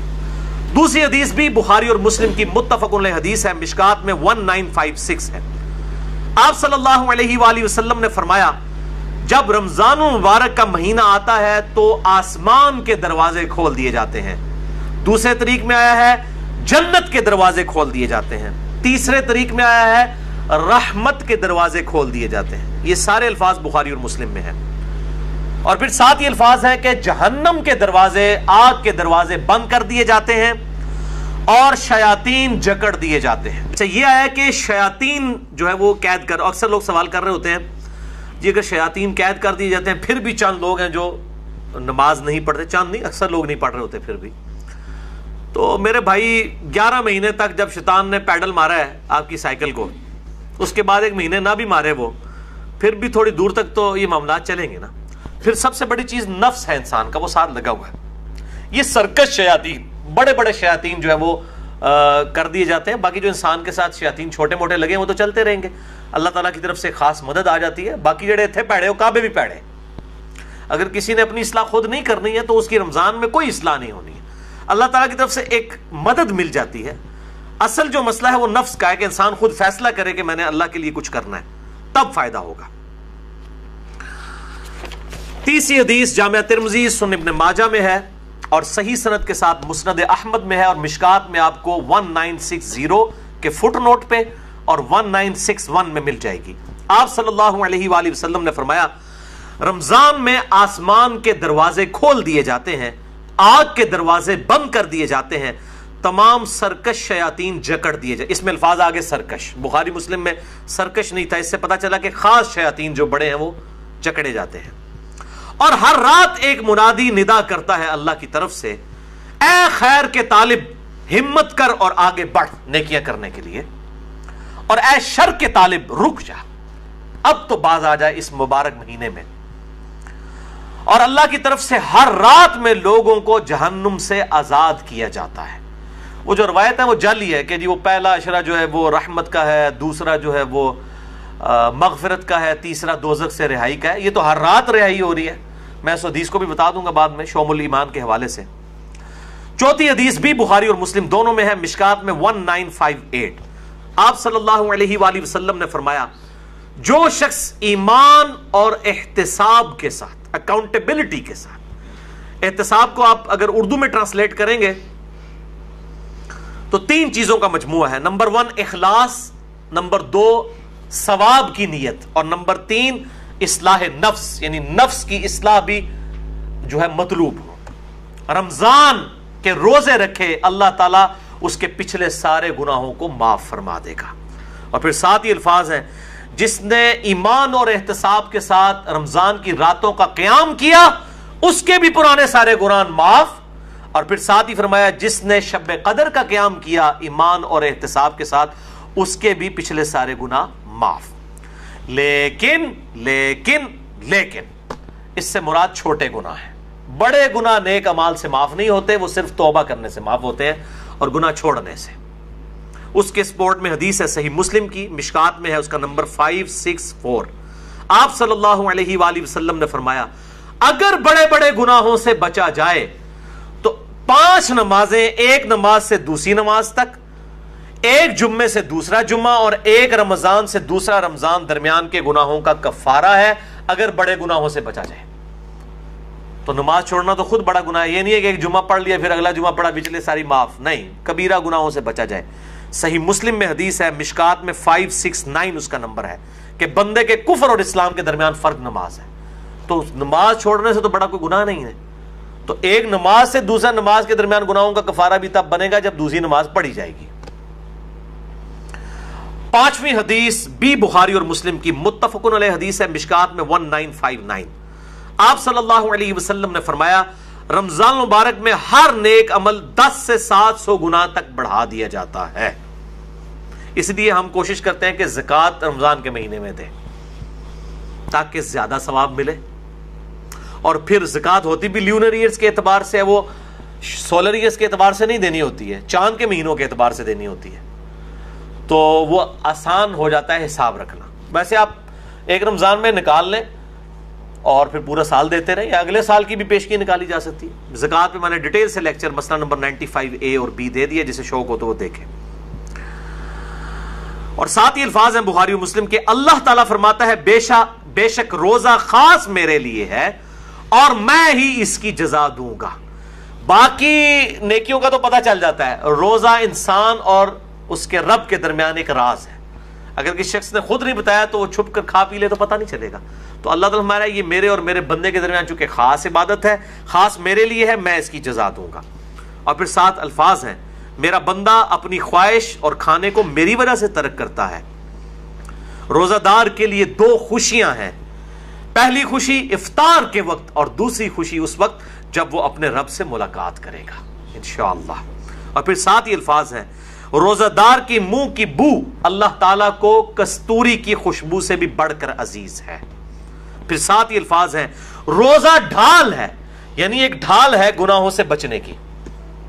جب تمہارا روزہ ہو تو فحش گوئی اور گناہوں سے اجتناب کرو.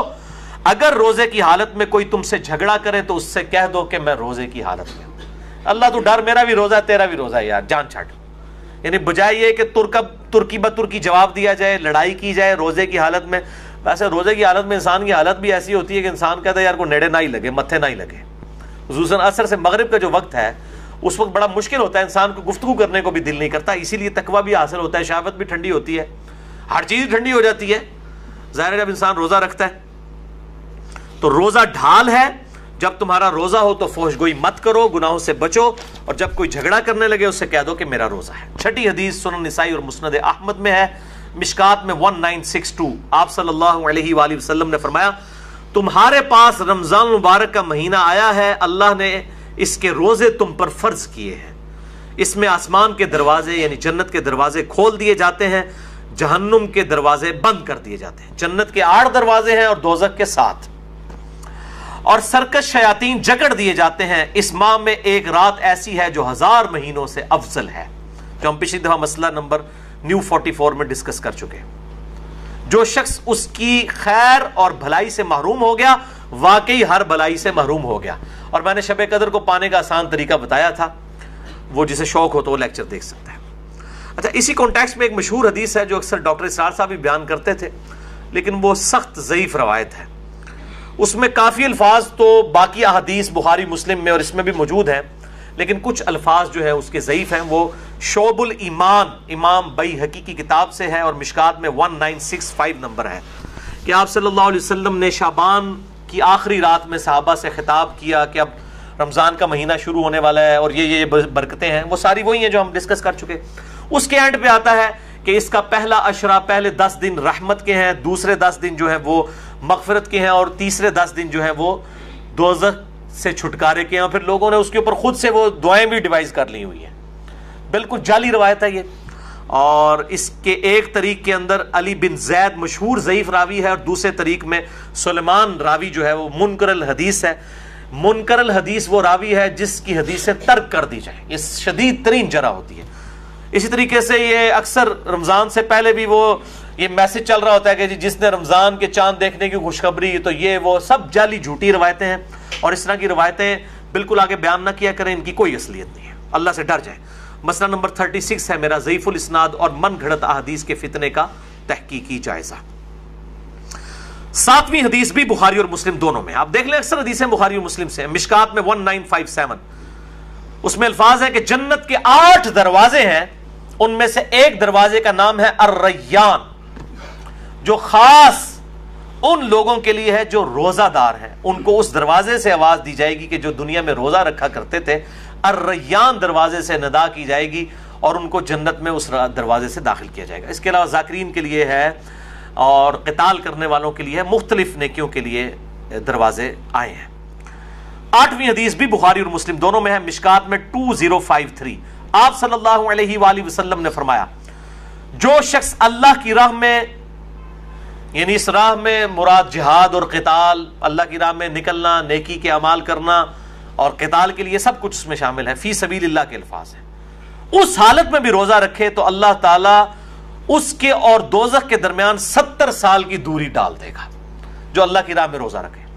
اور اسی کا ایک طریق ہے جامعہ ترمذی میں، مشکات میں ہے 2064، پچھلا بخاری اور مسلم کا تھا، مشکات میں 2053 تھا، یہ مشکات میں 2064 ہے، کہ جو شخص اللہ کی راہ میں نکل کر روزہ رکھے اللہ تعالیٰ اس کے اور جہنم کے درمیان زمین و آسمان کے فاصلے کے برابر دوری قائم کر دے گا۔ یہ بات سمجھانے کے لیے نویں حدیث جامعہ ترمذی، سنن الکبریٰ البیہقی اور شرح السنہ امام بغوی کی کتاب میں ہے، اور مشکات میں 1992 ہے۔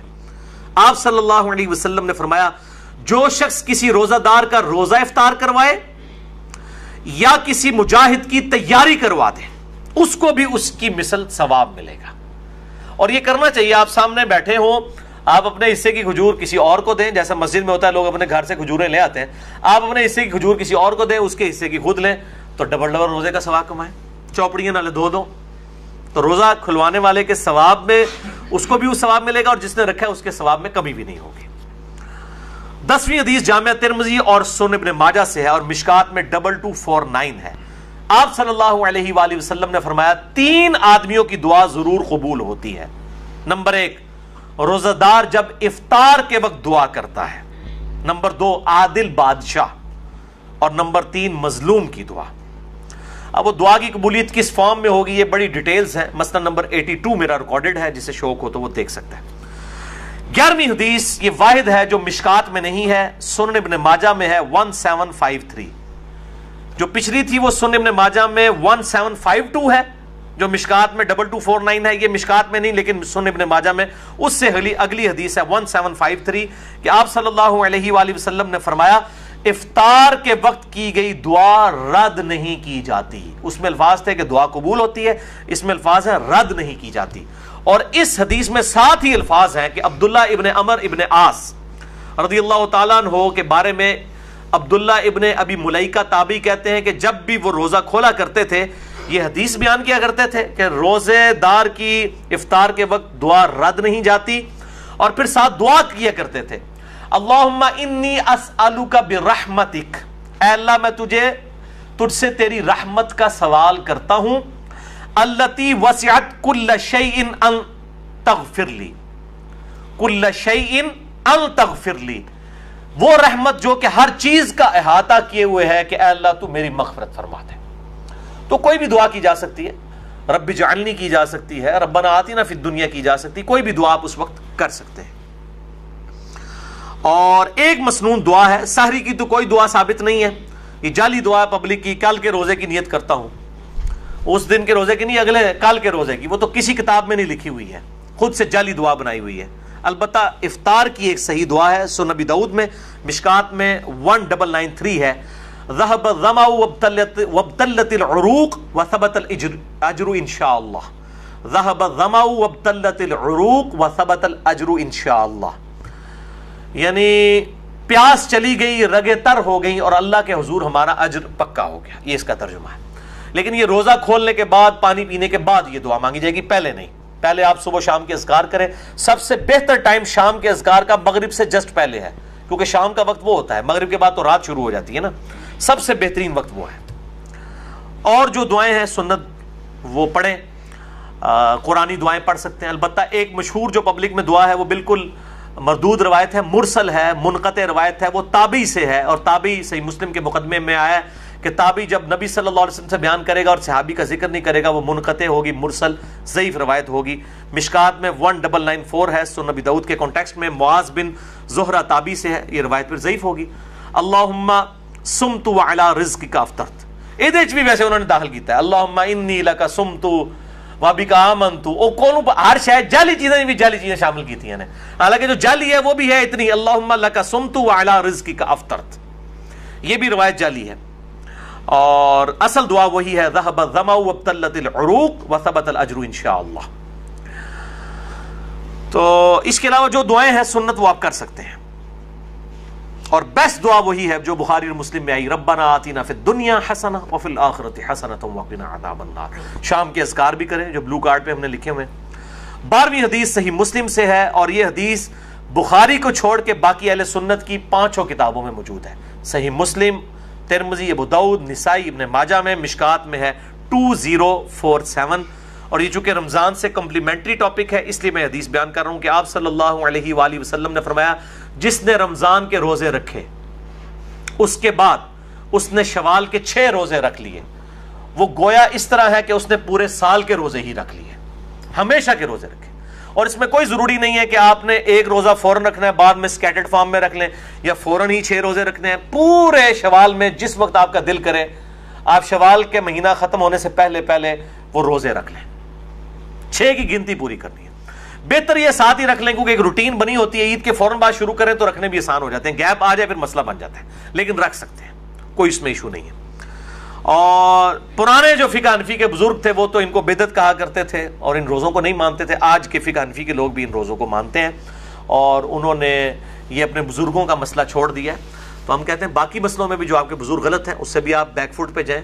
اور میں جب حنفی تھا، بریلوی تھا، اس وقت بھی میں یہ 6 روزے، میں تو الحمدللہ اپنی بالکل ینگ ایج سے 1994 FSC لیول سے ابھی تک میں مسلسل یہ روزے رکھتا چلا آ رہا ہوں۔ یہ میں کو مشہوری کے لیے بتا رہا ہوں کہ اس وقت بھی مطلب یہ چیز اسٹیبلش، یہ سب کے ہاں ہے، لیکن بعض جو غالی قسم کے حنفی ہیں جس طرح مفتی زرولی ہے، اس نے تو باقاعدہ اس کے خلاف کتاب پوری لکھ دی ہے۔ اس نے کہا میرا بابا صحیح ہے، یہ 6 کتاب 5 کتابیں غلط کہہ رہی ہیں۔ وہ کہہ رہا ہے میں اس روایت کو نہیں مانتا جو ہمارے بزرگوں کے خلاف ہے۔ اس نے شوال کے 6 روزوں کے خلاف کتاب لکھی ہے، اندازہ کریں۔ وہ جو ہر ایک جو عالم دین کے اوپر کامنٹس دیتا ہے، مفتی زرولی کراچی کا۔ تو میں اس لیے بتا رہا ہوں کہ یہ 5 کتابوں میں ہے، مسلم، ابو داؤد، ترمذی، نسائی، ابن ماجہ میں، مشکات میں 2047 ہے۔ اب میرے بھائیوں آخری 5 حدیثیں، یہ 12 ہو گئی، اب یہ 17 بھی 2 نسبتیں تھیں، 12 اور 5 کی، یہ 5 حدیثیں رمضان مبارک کی روحانیت سے ریلیٹڈ ہے۔ 13ویں حدیث صحیح بخاری سے، مشکات میں 1999۔ آپ صلی اللہ علیہ وسلم نے فرمایا، یہ بڑی سخت الفاظ ہیں اور یہی اصل میں حاصل ہیں یہ 5 حدیثیں، جو شخص روزے کی حالت میں بھی جھوٹ بولنا اور برے اعمال کرنا نہ چھوڑے تو اللہ تعالیٰ کو اس کے بھوکا اور پیاسا رہنے کی کوئی پرواہ نہیں ہے۔ یعنی وہ سمجھ رہا ہے میں بھوکا اور پیاسا ہوں، جھوٹ بھی بول رہا ہے، امانت میں خیانت بھی کر رہا ہے، گناہ بھی اسی طریقے سے کر رہا ہے، اور روزہ ٹھنڈا کرنے کے لیے بےہودہ فلمیں بھی دیکھ رہا ہے، اور جناب فجر کی سحری کرنے کے بعد نماز پڑھ کے آ کے جوئے کے اوپر کرکٹ کھیل رہا ہے روزہ ٹھنڈا کرنے واسطے، تو اللہ تعالیٰ کو کیا پرواہ ہے؟ اللہ تعالیٰ کو تو دھوکہ نہیں دیا جا سکتا۔ 14ویں حدیث سنن دارمی سے ہے، مشکات میں 2014 صحیح سند کے ساتھ۔ آپ صلی اللہ علیہ وسلم نے فرمایا کتنے ہی روزہ دار ایسے ہیں کہ جنہیں اپنے روزے سے بھوک اور پیاس کے علاوہ کچھ نہیں ملتا، کوئی اجر نہیں ملتا، بس بھوکا پیاسے ہی رہتے ہیں، اور کتنے ہی قیام اللیل کرنے والے ایسے ہیں کہ جنہیں سوائے جاگنے کے کچھ نہیں ملتا، وہ انتظار ہی کرتے ہیں رکوع جدو امام جانا جا کے شامل ہوندے نے، اور باقی اکثر کو تو پتہ ہی نہیں کہ امام کیا پڑھ رہا ہے، وہ تو یہ اس انتظار میں ہوتے ہیں کہ کب یہ جو ہے نا وہ رکوع میں جائے، تو بیچارے ظاہر ہے کہ وہ اپنی نیند ہی قربان کر کے آ رہے ہوتے ہیں۔ اس سے بہتر ہے کہ گھر اپنے جو وہ نوافل پڑھنے پڑھ کے سو جائیں، بجائے یہ کہ آپ تکلیف میں کھڑے ہوں اور قرآن سن کے آپ کو بار بار یہ خیال آ رہا ہو کہ کدے رکوع کس ٹائم جاندہ ہے اور سمجھ بھی نہ آ رہا ہو، تو بہتر ہے پھر گھر میں بیٹھیں۔ کتنے ہی قیام کرنے والے ایسے ہیں کہ ان کو جاگنے کے سوا کچھ حاصل نہیں ہوتا، بالکل ایسا ہی ہے۔ 15ویں حدیث بڑی مشہور ہے جامعہ ترمذی کی، مشکات میں 927۔ آپ صلی اللہ علیہ وآلہ وسلم نے فرمایا اس شخص کی ناک خاک آلود ہو جائے، یعنی وہ تباہ و برباد ہو جائے، یہ عرب کا محاورہ تھا، جس کے سامنے میرا ذکر ہو اور مجھ پر درود نہ پڑھے، اللہم صلی علی محمد وعلی آل محمد، اور ساتھ ہی دوسری بات ارشاد فرمائی اس شخص کی ناک خاک آلود ہو جائے جس کے پاس رمضان آ کر چلا جائے اور وہ اللہ سے اپنی مغفرت نہ کروا سکے۔ اتنا بہترین نیکیوں کا موسم آئے اور اپنی مغفرت نہ کروا سکے، برباد ہو جائے ایسا شخص جو رمضان میں اپنی مغفرت نہ کروا سکے۔ اور تیسری چیز فرمائی اس شخص کی ناک خاک آلود ہو جو اپنے ماں باپ میں سے دونوں یا کسی ایک کو بڑھاپے کی حالت میں پائے اور پھر ان کی خدمت کر کے جنت نہ کما سکے، اس کو بھی برباد ہی ہو جانا چاہیے جس کے پاس اس کے ماں باپ جنت کی شکل میں دونوں یا دونوں میں سے ایک موجود تھا کہ اس کی خدمت کرتا۔ اور یہ جو الفاظ ہے نا کہ اس کی ناک خاک آلود ہو، برباد ہو جائے، جو ماں باپ کو کی خدمت کر کے جنت نہ کما سکے، یہ الفاظ صحیح مسلم میں بھی موجود ہیں، صرف اتنے الفاظ، یہ حدیث مسلم میں بھی ہے اتنے الفاظ کے ساتھ۔ اچھا، اسی حدیث کا ایک مشہور طریق ہے، وہ مشکات میں تو نہیں ہے، المستدرک للحاکم میں ہے صحیح سند کے ساتھ 7256، جس کی امام حاکم نے بھی تصحیح کی ہے، امام ذہبی نے بھی، شیخ البانی نے بھی، اور شیخ زبیر علی زئی صاحب نے بھی رحمہم اللہ اجمعین۔ بڑی مشہور حدیث ہے کہ آپ صلی اللہ علیہ وآلہ وسلم ایک دن ممبر پر چڑھے، پہلی سیڑھی پر قدم رکھا تو فرمایا آمین، پھر دوسری پر رکھا فرمایا آمین، پھر تیسری پر رکھا تو فرمایا آمین۔ صحابہ نے پوچھا آج آپ نے ایسا عمل کیا جو اس سے پہلے کبھی نہیں کیا؟ تو آپ صلی اللہ علیہ وآلہ وسلم نے فرمایا کہ جبرائیل علیہ السلام حاضر خدمت ہوئے تھے اور انہوں نے مجھ سے ریکویسٹ کی کہ میں جو دعا کروں اے اللہ کے محبوب صلی اللہ علیہ وآلہ وسلم آپ اس پہ مہر ثبت کریں آمین کہہ کر۔ تو جبرائیل نے پہلی دعا کی کہ برباد ہو جائے وہ شخص جس کے سامنے میرا ذکر ہو اور وہ مجھ پر درود نہ پڑھے، اللہم صلی علی محمد وعلی آل محمد۔ تو میں نے کہا آمین، برباد ہو جائے واقعی۔ دوسری بات، اس میں ترتیب ذرا ڈیفرنٹ ہے، دوسری ترتیب جو ہے اس میں دوسرے والی الفاظ ڈیفرنٹ ہے، اس میں الفاظ ہیں دوسرے، برباد ہو جائے وہ شخص کہ جس کو ماں باپ دونوں یا دونوں میں سے کوئی ایک بڑھاپے کی حالت میں ملے اور وہ ان کی خدمت کر کے جنت نہ کما سکے۔ تو میں نے کہا آمین، برباد ہو جائے ایسا شخص۔ اور تیسرا انہوں نے کہا کہ جو رمضان کا مہینہ پائے اور اپنی مغفرت نہ کروا سکے ایسا شخص بھی برباد ہو جائے۔ تو میں محمد صلی اللہ علیہ وآلہ وسلم میں نے مہر ثبت کر دی کہ واقعی وہ برباد ہو جائے، والعیاذ باللہ تعالی۔ تو میرے بھائیوں بڑے پیشن کے ساتھ اس دفعہ رمضان کو اس نیت سے گزاریں کہ انشاءاللہ اس میں ہم نے اپنی مغفرت کروانی ہے انشاءاللہ تعالی۔ سیکنڈ لاسٹ حدیث 16ویں، مسند احمد سے، المستدرک للحاکم سے، شعب الایمان امام بیہقی کی کتاب سے، اور مشکات میں اس کا نمبر ہے 1963۔ آپ صلی اللہ علیہ وآلہ وسلم نے فرمایا قیامت کے دن روزہ اور قرآن دونوں شفاعت کریں گے، اللہ کے حضور سفارش کریں گے۔ روزہ کہے گا اے میرے رب میں نے اس کو دن بھر کھانے پینے اور خواہشات نفسانی سے روکا رکھا، اے اللہ اس کے متعلق میری شفاعت قبول کر اسے بخش دے۔ اور قرآن کہے گا اے اللہ میں نے اس کو رات کے وقت نیند سے روک کے رکھا، قیام اللیل میں یہ مجھے سنتا رہا، اے اللہ میری شفاعت اس کے حق میں قبول فرما۔ اور اس حدیث میں الفاظ ہیں کہ اللہ تعالیٰ روزہ اور قرآن دونوں کی شفاعت قبول فرما لے گا، الحمدللہ۔ اور صحیح مسلم میں بھی ایک حدیث ہے، القرآن حجت لک او علیک، قرآن یا تیرے حق میں حجت ہے یا تیرے خلاف حجت ہے۔ اللہ تعالیٰ اس قرآن کو ہمارے حق میں حجت فرمائے، آمین۔ آخری حدیث 17ویں حدیث مسند احمد سے، مشکات میں ہے اس کا نمبر 5331، یہ آخر میں نے رکھی تھی، بہت کریٹیکل ہے۔